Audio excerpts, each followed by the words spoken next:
Raymond company अपने मालिक गौतम सिंघानिया और उनकी पत्नी नवाज मोदी के अलग होने की खबरों को लेकर लगातार सुर्खियों में है। दिवाली के बाद गौतम सिंघानिया ने खुलेआम अनाउंस कर दिया था कि वो अपनी पत्नी नवाज से अलग हो रहे हैं।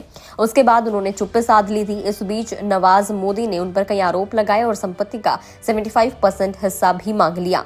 साथ ही उनके पिता विजयपत सिंघानिया ने भी एक इंटरव्यू में गौतम सिंघानिया के खिलाफ अपनी कड़वाहट जाहिर की थी। लेकिन इस बीच कंपनी के शेयर्स लगातार गोता लगाते रहे और रेमंड को करीब 1700 करोड़ रुपए का मार्केट कैप गंवाना पड़ा, जिसके बाद से निवेशकों की चिंता भी काफी ज्यादा बढ़ गई है। इसके बाद अब गौतम सिंघानिया ने एक भावुक ईमेल लिखा है अपने बोर्ड और कर्मचारियों को, जिसमें उन्होंने उनको भरोसा दिलाने की कोशिश की है। इस ईमेल में रेमंड के चेयरमैन एंड एमडी गौतम हरी सिंघानिया ने लिखा कि वो कंपनी और बिजनेस के प्रति पूरी तरीके से डेडिकेटेड है।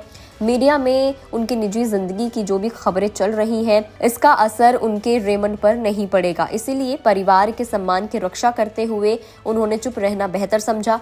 उन्होंने मेल में लिखा कि हालांकि मैं आपको सिर्फ ये याद दिलाने के लिए लिख रहा हूं कि चेयरमैन एंड एमडी होने की जिम्मेदारी को मैं बखूबी समझता हूं और उसके प्रति समर्पित भी हूं। इस कठिन समय में मैं आपको भरोसा दिलाता हूं कि कंपनी के कामकाज में कोई रुकावट नहीं आएगी। इकोनॉमिक टाइम्स की रिपोर्ट के मुताबिक सिंघानिया ने कर्मचारियों को भेजे मेल में लिखा है कि मैं अपने सभी शेयर धारकों के लिए वैल्यू क्रिएट करने और अपने कर्मचारियों, कस्टमर्स और दूसरे पक्षकारों के हितों को सुनिश्चित करने के लिए दृढ़ हूं। सिंघानिया ने इस मेल में आगे लिखा कि आप सभी जानते हैं कि रेमंड ग्रुप ने पिछले कुछ महीनों में लगातार तरक्की की है। हमारे तिमाही नतीजे भी उत्साहित करने वाले हैं। इंजीनियरिंग सेक्टर में भी हमारा बिजनेस डबल हो चुका है। इसके अलावा हम डिफेंस, एरोस्पेस और इलेक्ट्रिक व्हीकल सेक्टर में भी उतर रहे हैं। इसीलिए मैं सभी शेयर होल्डर्स, कर्मचारी, उपभोक्ताओं और स्टेक होल्डर्स को भरोसा दिलाता हूं कि हम मिलकर कंपनी को आगे लेकर जाएंगे। ये मेल उस समय सामने आया है जब नवाज ने अपने पति गौतम पर उन्हें और उनकी बेटियों को मारने का आरोप लगाया है। नवाज ने सेटलमेंट के लिए कंपनी के तकरीबन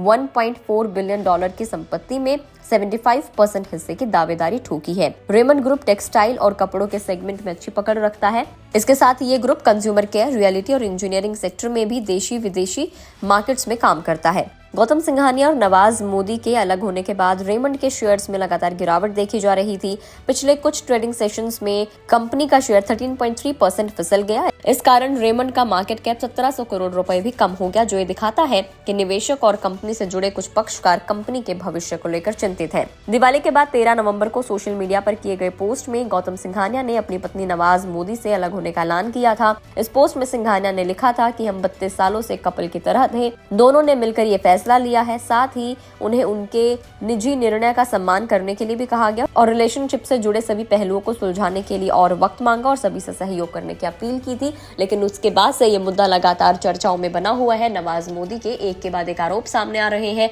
इनके अलावा गौतम सिंघानिया के पिता विजयपत सिंघानिया का भी एक इंटरव्यू में दर्द छलका था, जिसमें उन्होंने गौतम सिंघानिया के खिलाफ काफी सारे खुलासे किए थे।